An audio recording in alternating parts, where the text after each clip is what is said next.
Boy, Ya, jom kita lawan siapa paling laju lari.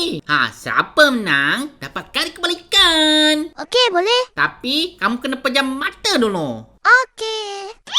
Lari!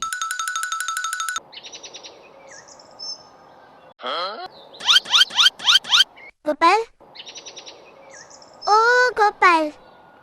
Gopal. Hahaha, kena scam. Lari!